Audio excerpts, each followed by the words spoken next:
Adding fresh greenery and florals will always liven your event, and there's so many different ways to incorporate them.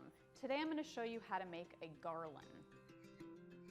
I've measured a piece of twine to what I want to decorate, and today I'm doing a bar cart.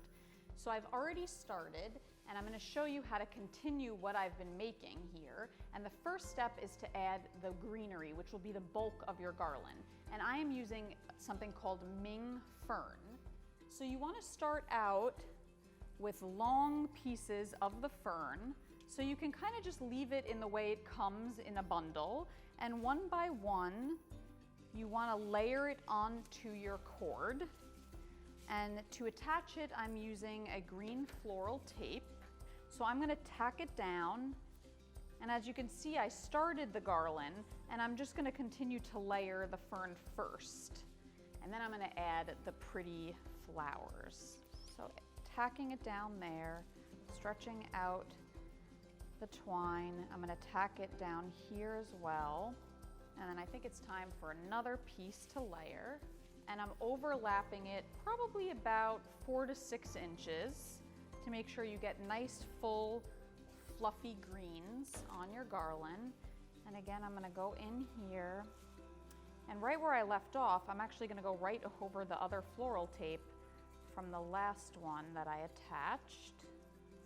Wrap it around a couple times and attach again right over that other piece of floral tape that I did to secure the last one. So you want to repeat this until you get to the end of your garland. I'm going to start layering in flowers. And I've started it here, so you can see I have my end of my garland here in case I need it for tying on. And I've started layering in. First, I'm going to show you how to make little bundles, and you could prep these all in advance so that you can just layer them on to your garland. I'm starting with some statice, and this is a kind of more of like a drier flower, so it holds up really nicely. And cutting it down, leaving some extra length of stem for layering and securing together. I'm using this pretty berry, which is Hypericum. And I'm just gonna take off some of the leaves on the stem. Actually pull off some of these bigger leaves as well, but maybe leave the smaller ones. And that's gonna layer in with the statice. And then I'm also adding in a little pop of yellow with these spray roses and some more of that pretty peach color with this spray rose. And I like to use roses for things like garlands because they hold up and they dry pretty nicely. And now I'm going to start to layer these. And the statice up at the top, and I'll layer it with the Hypericum. Add in a pop of that pretty yellow spray rose and a little bunch of peachy pink spray roses. And with some of my floral tape right at the base there, I'm gonna wrap it around. So I've made a bunch of these bundles, and I've also wanted to add in a few of these single garden roses. These are a little more fragile, so I've actually put them into a little bottle, a little vessel of water. So these can also be layered out throughout your garland.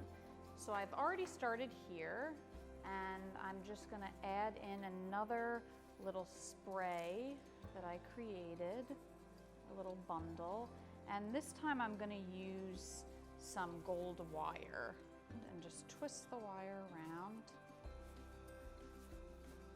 Snip off those loose ends and tuck them so I don't get poked as I'm working. And add that beautiful peach flower in. Tie that around.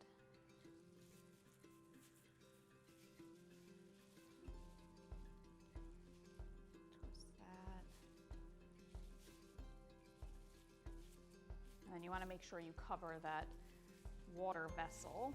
So I'll go in with this one that has the hydrangea in it.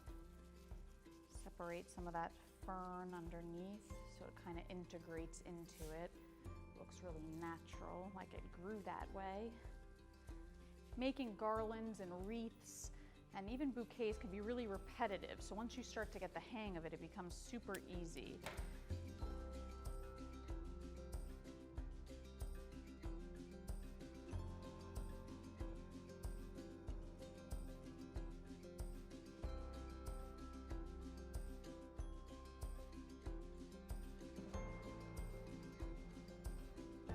It's super easy and really satisfying, and it's really going to elevate my bar cart or my mantle or a table runner. You can use it as, you can put it around a doorway.